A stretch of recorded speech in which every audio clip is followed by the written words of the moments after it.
Get out the insurance cards, get out the copays. The office is open, my friends, as this video is brought to you by drroto.com.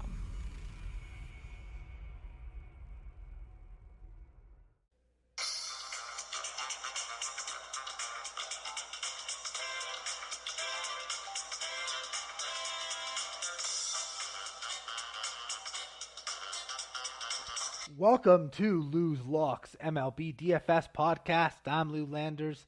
Find all my MLB content at drroto.com. Get access to me and all our fantasy baseball and DFS experts and our members only Discord channel. And be sure to check out our daily DFS articles and cheat sheets as well. Today's Friday, which means it's Freebie Friday, which means this podcast is free for anyone to listen to. You don't have to be subscribed to the website. And we have a 13-game slate to break down here tonight. So let's take a look at the pitchers. We'll start with Nestor Cortes Jr. of the New York Yankees. $10,000 taking on the Kansas City Royals.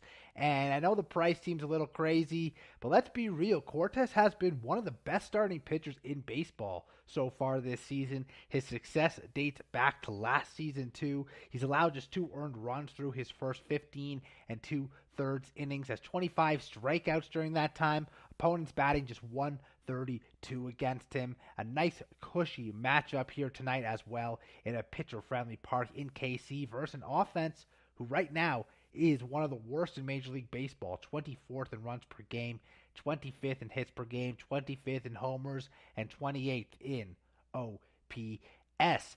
Alex Wood of the Giants, 8,700 at home against the Washington Nationals. And I am always interested in using Giants starting pitchers when they're pitching at home. And Alex Wood, certainly no different. He's in a great matchup here versus the Washington Nationals.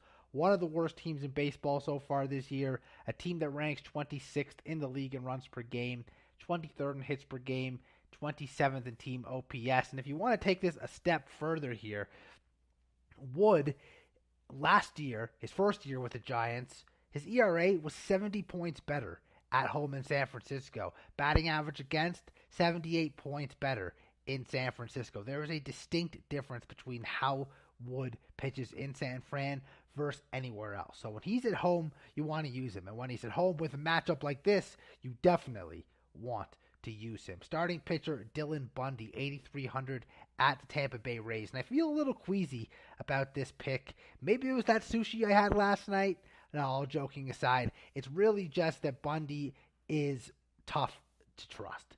But he's done more than enough to warrant discussion so far this season. He's made 3 starts, totaling 15 1/3 innings, allowed no homers, just 1 earned run, has picked up a win in each of those starts. Opponents batting just 175 against him to begin the year. He has a solid 12-to-1 K to walk ratio, and this Rays offense is not hitting the ball that well right now. Tampa is a pitcher's park, and I really don't think people trust Bundy enough to play him with confidence. So making him a potential low-owned pitcher on a big 13-game stack, and suddenly using him isn't so crazy. Still feel a little queasy about it. Hopefully you don't, and you can get him in there, and he could take advantage of low ownership tonight. Again, I would prefer Cortes and Wood, but you can't just go with 2 pitchers unless you're just making that one lineup. If you're making multiple lineups, you got to spread it out.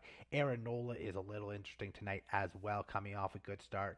So take a look at him. He's between Alex Wood and Dylan Bundy in terms of price. Moving things over to the stacks here. I'm going to talk about some cash and single game entry stacks, and then I'll get into the sneaky stack that's either contrarian, low owned, or versus a top priced pitcher. The cash and single entry stacks, though, here we go.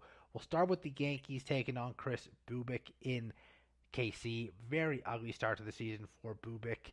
He's made 3 starts and has only been able to go 7 innings total, allowing 11 earned runs in those 7 innings, and has struggled with his command. He's walked 9, striking out just 5. Certainly better than his early season numbers will indicate, but unless he has a massive turnaround tonight, there's a potential to get smashed by this Yankees offense, who's finally found their groove. 22 runs over their past 2 games. They're riding a 6-game winning streak. Aaron Judge, Giancarlo Stanton, DJ LeMahieu, Anthony Rizzo, Isaiah Kiner, Falefra are the 5 bats for the Yankees I'm looking at. But that doesn't mean you can't use others in the lineup. Of course, you'll have to wait for lineup cards to come out officially to know who's in and who's out. The Coors Field stack, it's always interesting to talk about a Coors Field stack. We got the Reds and the Rockies tonight, and when there is a series in Coors, we have to entertain the idea of using them. Tonight, no different, of course, especially when you consider that the Reds have a rookie pitcher on the mound with Hunter Green, Santella taking the mound for the Rockies. And neither of these pitchers is trustworthy, even outside of Coors Field. So this definitely presents a nice opportunity to stack against them being in Coors. There's some cheap players that can be used in these stacks as well. Some of the cheap bats to look at: Jonathan India, Alan Trejo, Sam Hilliard, Tyler Naquin, Joey Votto, Jake Fraley. Most of the Reds players are actually very cheap here. Some of the Rockies are more expensive, but you could really do a full game stack if you wanted to. Maybe 4 Rockies, 4 Reds, 5 Rockies, 3 Reds, or 5 Reds, 3 Rockies, whatever it might be.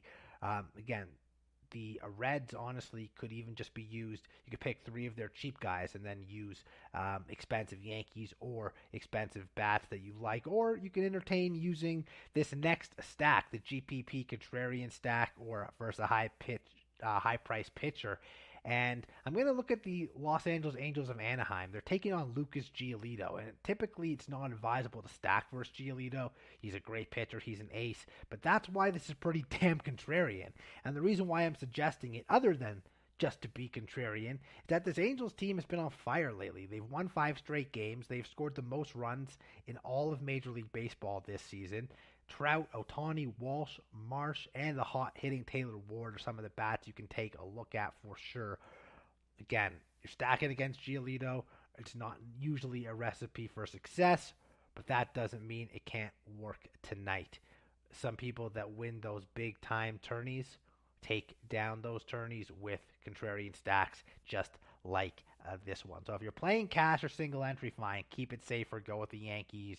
Go with the Coors, attack a bad pitcher, maybe the Braves. They're taking on 2 pitchers for Texas who are pretty meh. But if you want to get a little contrarian, if you want to try and take down a big tourney, the Angels might be the path to doing so. Over to some values here, 3,500 or less on DraftKings. We'll start with Austin Hayes. He's 2,900 taking on the Red Sox. It's going to be a combination of Rich Hill and Tanner Houck for the Red Sox tonight. Hayes coming off a 4-hit day.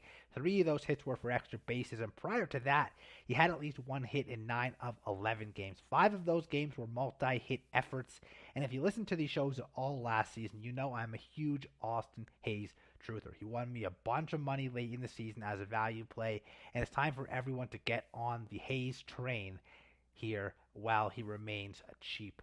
Another cheap option could be Odubel Herrera, $2,600 of the Phillies at Taylor Medjol of the Mets. Not a big Herrera fan overall, but if he can make us some money, then we shouldn't hate on him. He's had some big games already this season, despite only playing in 5 and starting in 4. In 3 of those 4 starts he has 5 hits, 4 runs, a double, a triple, 2 homers, and 5 RBIs, and that's an 18-point average in those 3 games. He needs just 5.2 points to return value tonight, so I'm taking my chances that he can do that, especially at such a low price. He's going to help pay up for the expensive prices for the Yankees, the Angels, or any of the other big hitters you might be interested in using. Over to tonight's pick to click, and it's St. Louis Cardinals third baseman Nolan Arenado, priced at $5,300 tonight, taking on Madison Bumgarner. And Arenado off to a tremendous start to the season, showing no signs of slowing down either. Batting .382, 5 homers, 17 RBIs, 11 runs, and a 1.146 OPS. And in his past 3 games, even 6 hits, a run, and 3 RBIs, and that's considered slow for him right now with the way he's been hitting. Facing Bumgarner tonight, as I mentioned, Bumgarner himself is off to a solid start this season. The damage that has come against him, though, has been by right-handed hitters, so that fits right in to what we want with Nolan Arenado. And dating back to when Bumgarner joined the D-backs, it's been right-handed hitters who have kind of been the biggest thorn in his side. So I'm feeling good about using Nolan Arenado tonight. Be sure to check out our daily DFS article and cheat sheet from our brilliant writers at drroto.com, and come to drroto.com's members only Discord for all your last minute DFS advice and your seasonal advice. And of course, for every other sport as well. This has been the Free Friday, or the Freebie Friday edition of Lou's Locks MLB DFS podcast. I'm Lou Landers at Landers Talks on Twitter. Again, come to drroto.com. Check out all our great content. Thanks for tuning in. Good luck with your lineups, and I'll catch you next time. Thanks for stopping by the office. Get your fantasy prescription by subscribing to the channel and checking out drroto.com. And until the next visit, be well and take care.